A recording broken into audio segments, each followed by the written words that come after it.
Good evening. Our guest speaker is Melanie, is it pronounced Chung? Very good. Melanie is a visiting Toastmaster from the Find Your Funny and Eastwood Toastmasters. Maybe they're in Australia, maybe they're in Florida.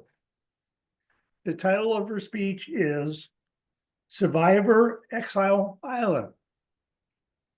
The speech will be 5 to 7 minutes. The purpose of the project is for the member to practice using vocal variety or body language to enhance the speech. Melanie is asking that we pay particular attention to vocal variety. Let me introduce Melanie Chang. Raise your hand if you helped at a place outside your comfort zone. Seen one hand, two hands, and I don't see a lot of hands in the room, but it's a bit hard to see at the moment, but I see the videos going around. So I live in Australia, and I'm a member of a club in Florida. But last month, I helped at an online area contest in New Zealand. You might feel like an exile, and they may only be 2 hours away, but they're not the same. Moving to Australia, I knew virtually nobody. Well, I mean, not virtually, I mean, literally, physically, almost nobody.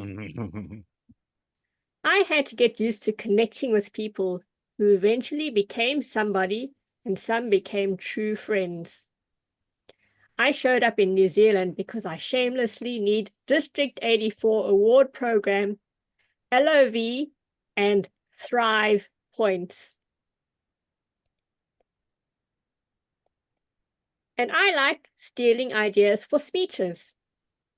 They needed a timer. It's not the easiest job, but it's easy enough, sort of.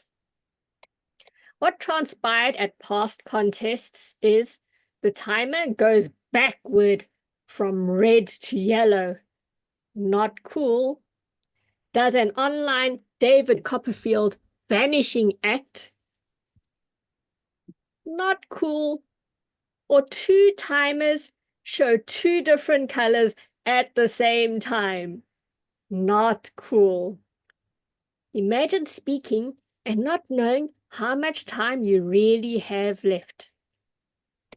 But people make mistakes. It's not the end of the world.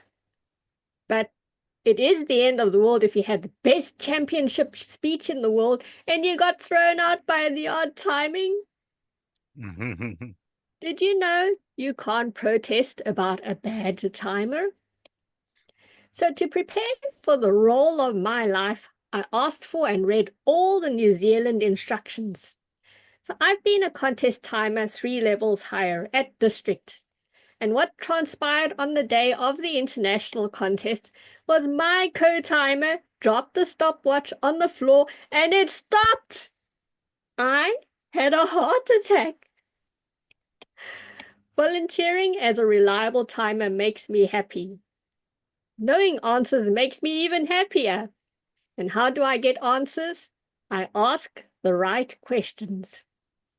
Who's doing lights versus who's doing the recording? What happens if the contestant loses connection? Is there going to be a reconnection time limit? Who times? What happens if timer loses connection?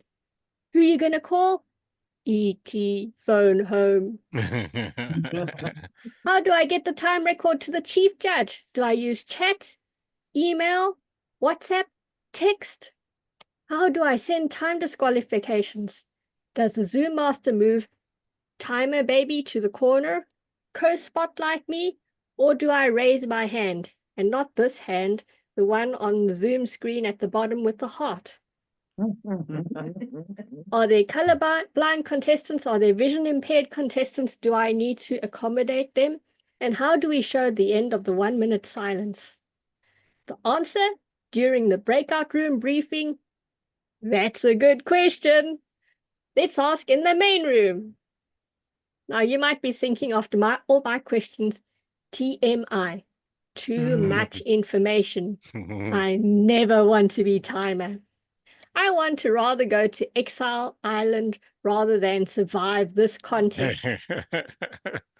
But seriously, 2 things. You can't be wrong if they forget to give you instructions. It's a supportive learning environment and all you can do is your best. Secondly, take a leaf out of the page of my newest member. He volunteered to be our club contest timer. Would I have another heart attack? He hadn't even been our club meeting timer. But he was perfect. I wish I had his courage in my first year. I thought you needed to be special.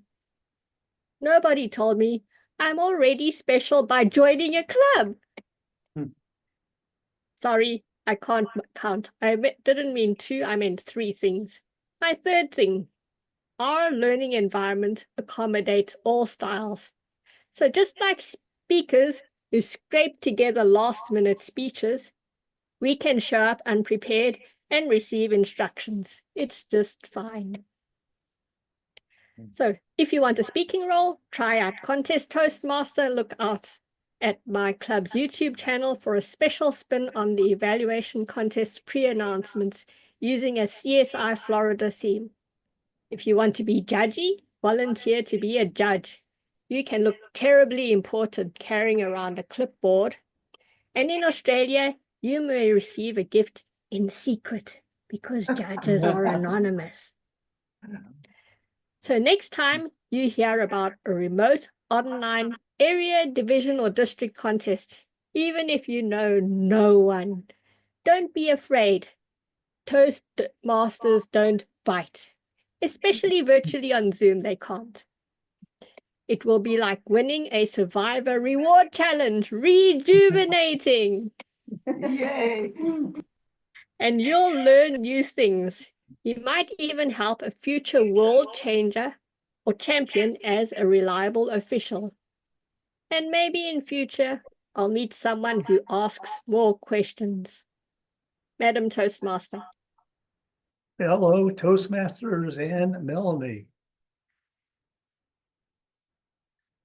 Survivor Exile Island. First, an intriguing title. What is going to be coming at us? And then Melanie delivers a speech, which is fabulous for a Toastmaster audience. Anybody that's been a Toastmaster for any length of time could identify with so many things you said. Great, great choice of topics. One thing I really liked about your speech was your smile. You smiled almost the entire speech. It looked like you were having a good time, which made us have a good time too. Well done. You asked me to pay attention to vocal variety, and you definitely had it. You definitely had vocal variety. I was actually sitting there thinking, I wish she would soften her voice. I wish she would whisper. And you must have heard me because you did. But overall, on the subject of vocal variety, I would encourage you to broaden it. Have higher highs and a few more lows and whispers. And I think you were seated through the entire speech, and I would encourage you to stand. Not only is it a better presentation of yourself, but when you're standing, you can breathe better. And if you breathe better, you can introduce more vocal variety. So a couple of subtle tips.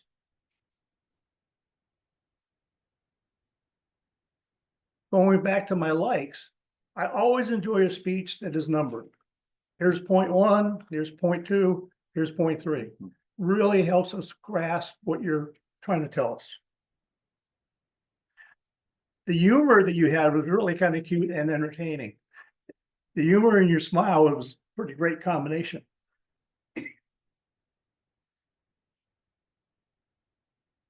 But going back to the beginning, the thing I think I liked the most about your speech was your choice of subjects. So good luck with however you intend to use this speech in your future.